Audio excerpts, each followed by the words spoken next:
Hi, ಎಲ್ರಿಗೂ ನಮಸ್ಕಾರ. Kasaragod healthy cook ಚಾನಲ್ಗೆ ಎಲ್ರಿಗೂ ಸ್ವಾಗತ. ಇವತ್ತು ಬಿಸಿ ಬಿಸಿ ಅನ್ನ ಜೊತೆ ಒಂದು ಬಿಸಿ ಬಿಸಿ ರಸಮ್ ಹೇಗೆ ಮಾಡೋದು ಅಂತ ನಿಮಗೆ ನಾನು ಹೇಳ್ಕೊಡ್ತೀನಿ. ಭಾಳ ಸೂಪರಾಗಿರ್ತದೆ, ಚೆಂದಾಗಿರ್ತದೆ, ತುಂಬ ಟೇಸ್ಟಿ ಕೂಡ ಆಗಿರ್ತದೆ. ಅದನ್ನು ಕ್ವಿಕ್ಕಾಗಿ ಹೇಗೆ ಮಾಡೋದು, ಅದರ ಜೊತೆ ಸ್ವಲ್ಪ ಉಪ್ಪಿನಕಾಯಿ ಎಲ್ಲ ಇದ್ದರೆ ಅಲ್ವಾ ಚೆಂದ. ಹಾಗೆ ಉಪ್ಪಿನಕಾಯಿ, ಒಂದು ಸಣ್ಣ ಚಿಕನ್ ಪೀಸು, ಹಾಗೆ ಬಿಸಿ ಬಿಸಿ ತಮಿಳು ರಸ, ಇದು ಒಂದು ಕರಕಾರ ರಸಂ. ಹಾಗೆ ನೋಡಿ ಬರುವ ನಾವು ಹೇಗೆ ಮಾಡೋದು ಅಂತ.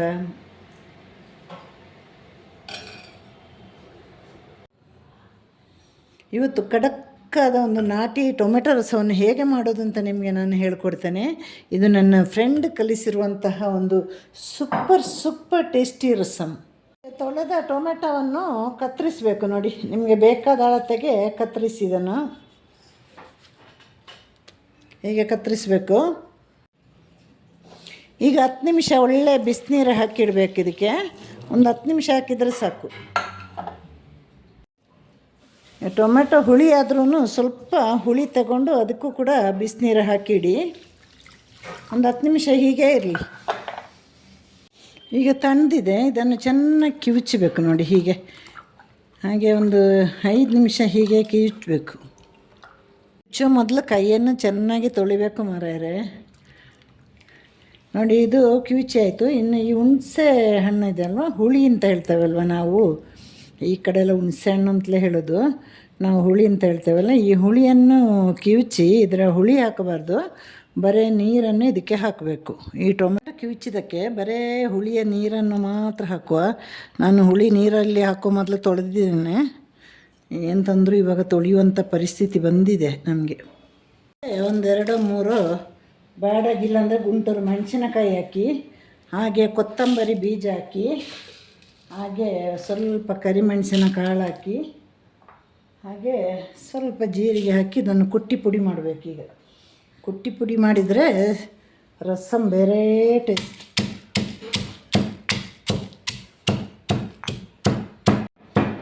ಇಷ್ಟು ಪುಡಿ ಆದರೆ ಸಾಕು ನೋಡಿ, ರಸಮ್ ಅಲ್ವಾ. ಈಗ ಒಂದು 5-6 ಬೆಳ್ಳುಳ್ಳಿ ಹೆಸಳು ಹಾಕಿ, ಆಮೇಲೆ ಒಂದು ಹಸಿಮೆಣಸು ಕಟ್ ಮಾಡಿ ಹಾಕಿ, ಇದನ್ನೀಗ ಕುಟ್ಟಿ ಮತ್ತೆ ಪುಡಿ ಮಾಡಬೇಕು.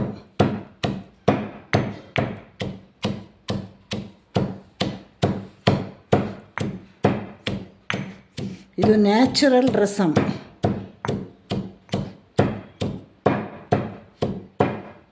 ಈ ಬಿಸಿ ಪಾತ್ರೆಗೆ 1 ಸ್ಪೂನಷ್ಟು ಎಣ್ಣೆ ಹಾಕಿ, ಆಯಿತಾ.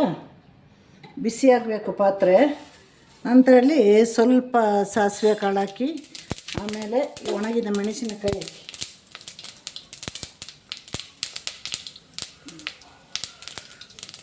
ಇದು ಸಿಡಿಯುವಾಗ ಪೂರ್ತಿ ಸಿಡಿದ ನಂತರ ಈ ನಾವು ಕಿವಿಚಿರುವ ಟೊಮೆಟೊವನ್ನು ಹಾಕಬೇಕೀಗ.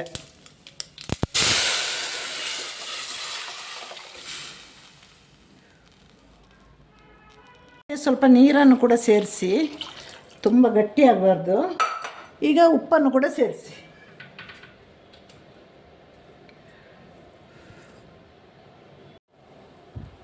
ಈಗ ಕುದೀಲಿಕ್ಕೆ ಶುರುವಾಗಿದೆ. ಈಗ ಉಪ್ಪು ನೋಡಿ, ಆಯಿತಾ. ಒಳ್ಳೆ ಕುದಿಬೇಕು, ಅಂದರೆ ಲೆಕ್ಕಕ್ಕಿಂತ ಜಾಸ್ತಿ ರಸಮ್ ಕುದಿಯೋಗಿಲ್ಲ.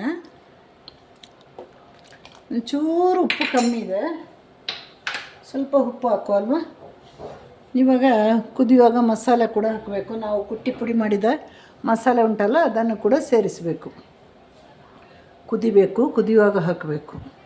ಪುಟಾಣಿಯಲ್ಲಿ ಕುಟ್ಟಿದ ಮಸಾಲೆಯನ್ನು ಸೇರಿಸಿ, ನಿಮಗೆ ಖಾರ ಕಮ್ಮಿ ಬೇಕಂದ್ರೆ, ಜಾಸ್ತಿ ಇಲ್ಲ ಖಾರ, ಸ್ವಲ್ಪ ಖಾರ ಬೇಕಾದವರು ಸ್ವಲ್ಪ ಮಸಾಲೆ ತೆಗೆದಿಟ್ಟು ಅರ್ಧದಷ್ಟು ಹಾಕಿ.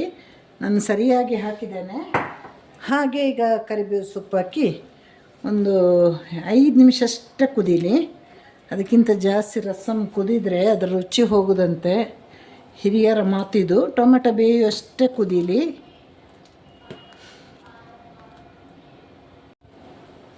ಈಗ ಖಡಕ್ ರಸಮ್ ಆಫ್ ಮಾಡುವ ಟೈಮ್ ಆಯಿತು. ಅದಕ್ಕಿಂತ ಮೊದಲು ನಾವು ಸ್ವಲ್ಪ ಕೊತ್ತಂಬರಿ ಸೊಪ್ಪು ಹಾಕುವ. ರಸಮ್ ಮತ್ತು ಕೊತ್ತಂಬರಿ ಸೊಪ್ಪು ಒಳ್ಳೆ ಫ್ರೆಂಡ್ಸ್ ಅಲ್ವಾ. ಕೊತ್ತಂಬರಿ ಸೊಪ್ಪು ಹಾಕಿದ ತಕ್ಷಣ ನಾವು ಇದು ಮಾಡಬೇಕು, ಸ್ಟವ್ನ ಆಫ್ ಮಾಡಬೇಕು.